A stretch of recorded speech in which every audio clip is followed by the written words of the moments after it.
அதே நேரத்தில் தமிழ்நாட்டிலிருந்து 13 வீரர்கள் ஒலிம்பிக்ஸ் போயிருக்காங்க. கிட்டத்தட்ட ஒலிம்பிக்ஸ் முடிகிற நிலைமைக்கு வந்திருக்கு. 13ஆம் தேதி கடைசி 5 நாள் இருக்கு. தமிழ்நாட்டிலிருந்து சென்றிருக்கக்கூடிய நம்முடைய வீரர்கள் எல்லோரும் மிகச்சிறப்பாக விளையாண்டிருக்கிறாங்க. ஜெஸ்வின் ஆல்ட்ரின் தமிழ்நாட்டை சார்ந்த நம்முடைய வீரர் லாங் ஜம்ப்ல அவங்க 16 அத்லீட் இருந்த அவங்க குரூப்ல 13ஆவதா ஃபினிஷ் பண்ணியிருக்கிறாங்க. ஓவராலா லாங் ஜம்ப்ல நம்முடைய ஜெஸ்வின் ஆல்ட்ரின் அவங்க 26வது இடத்துல வந்திருக்கிறார். இது மிகப்பெரிய ஒரு சாதனை. ஒரு தமிழன் அடுத்த முறை ஒரு தங்கப்பதக்கம் வெல்லுவார் என்கின்ற நம்பிக்கை இருக்கு. பிரவீன் சித்திரவேல் அவங்க ட்ரிபிள் ஜம்ப் அவங்க குவாலிஃபிகேஷன் இன்னைக்கு இரவு நடக்குது இந்திய நேரத்திற்கு. அவருக்கும் எங்களுடைய வாழ்த்துக்கள். சந்தோஷ் தமிழரசன் அவர்கள் பெரிய ஒரு சாதனை செய்து கொண்டிருக்கிறாங்க. 4x400 ரிலேல பெரிய ஒரு சாதனை செய்வதற்கான வாய்ப்பு. நாளை அவருடைய குவாலிஃபிகேஷன் இருக்கு. ஏதை நம்ம சொல்றோம் அப்படின்னாங்க, இவர்களை பற்றி பேசணுங்கிற ஒரு ஆசை தான். ஏன்னா நம்மளாம் மக்கள் டிவியில் பார்க்கணும். நிறைய பேருக்கு தெரியறதில்லை யார் போய் தமிழ்நாடு சார்பாக இருக்கிறாங்க. இந்தியாவில் இருக்கக்கூடிய 117 வீரர்ல நம்ம மாநிலத்தில் யாருன்னு. ராஜேஷ் ரமேஷ் அவங்க 4x400 மீட்டர் ரிலே அவங்களுக்கும் நாளைக்கு குவாலிஃபிகேஷன் நடக்குது. அதே போல சுபா வெங்கடேசன் அவர்கள் 4x400 ரிலே அவங்களுக்கு 9ஆம் தேதி ஆகஸ்ட் குவாலிஃபிகேஷன் இருக்கு. 11ஆம் தேதி ஃபைனல்ஸ் இருக்கு.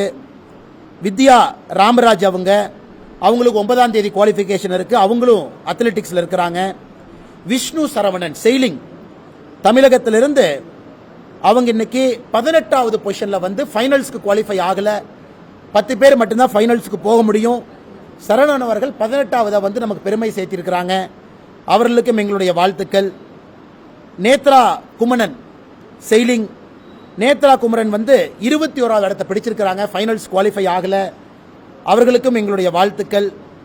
அன்பு சகோதரர் பிருத்திவிராஜ் தொண்டமான் அவங்க இந்த முறை பல வேர்ல்டு கப்ல கோல்டு மெடல் வாங்கினாங்க. நல்ல ஃபார்ம். உறுதியா தமிழ்நாட்டுக்கு ஒரு கோல்டு மெடல் கிடைக்கும் நம்ம சொன்னோம்னா பிருத்திவிராஜ் தொண்டைமான் அவங்க ஒலிம்பிக்ஸ்க்கு போனாங்க. ஆனா துரதிருஷ்டவசமாக அவரும் கூட மிகச்சிறப்பாக அந்த ஷூட்டிங்ல பங்கேற்றும் கூட 21வது இடத்தை பிடிச்சிருக்கிறாங்க. ஃபைனலுக்கு போக முடியல. அவருக்கும் எங்களுடைய வாழ்த்துக்கள். அன்பு சகோதரி இளவெனில் வளரிவன் ஒரு பெரிய நம்பிக்கையை நம்ம கொடுத்து கொண்டிருக்கக்கூடிய அன்பு சகோதரி ஏர் ரைஃபிள்ல 10வது இடத்துல வந்தாங்க. 10வது இடத்துல 10 மீட்டர் ஏர் ரைஃபிள். ஆனால் 8 பேர் தான் ஃபைனல் போக முடியும். ஆனால் அன்பு சகோதரிக்கு எங்களுடைய வாழ்த்துக்களை தெரிவிச்சுக்கிறோம். இந்த முறை ஃபைனலுக்கு அவங்களால போக முடியல. சரத் கமல் அவர்கள் நம்முடைய பெரிய ஒரு சூப்பர் ஸ்டார். அவங்க ரவுண்ட் ஆஃப் 64ல தோத்துட்டாங்க. டீம் ஈவெண்ட் இன்னைக்கு சைனாவோட இருக்கு.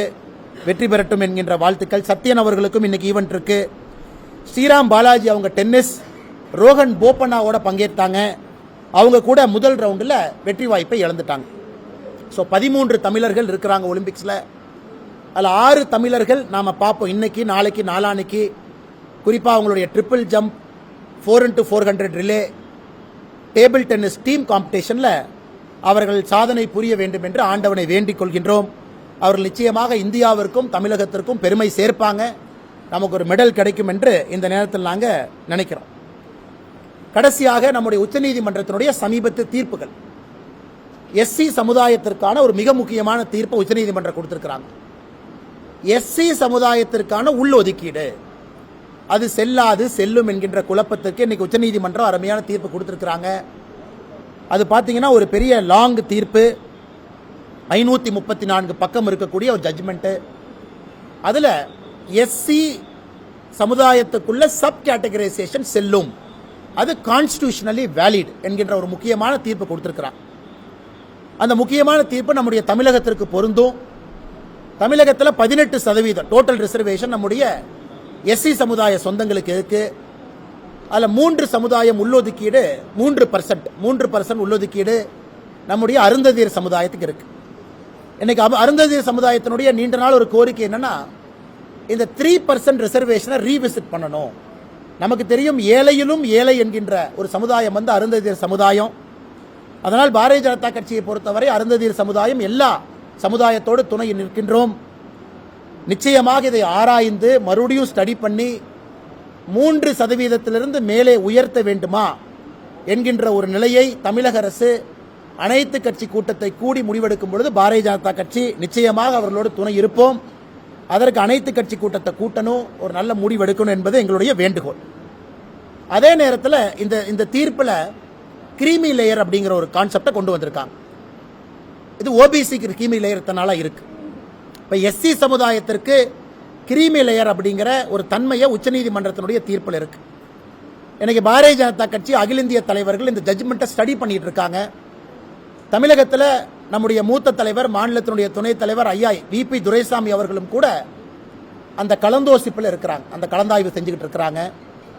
எப்படி நம்முடைய முடிவை எடுக்க வேண்டும், என்ன சொல்லியிருக்கிறாங்க, இதனால் என்ன பாதிப்பு என்கின்ற பலவிதமான கருத்துக்கள் நாம் எடுத்துக்கொண்டிருக்கின்றோம். அதை பற்றி நம்முடைய அகில இந்திய தலைவர்கள் முடிவெடுத்த பிறகு பாரதிய ஜனதா கட்சி தமிழ்நாடு எங்களுடைய அதிகாரப்பூர்வமான முடிவை நம்முடைய பத்திரிகை நண்பர்கள் மூலமாக தமிழக மக்களுக்கு சொல்வதற்கு நாங்கள் கடமைப்பட்டிருக்கின்றோம்.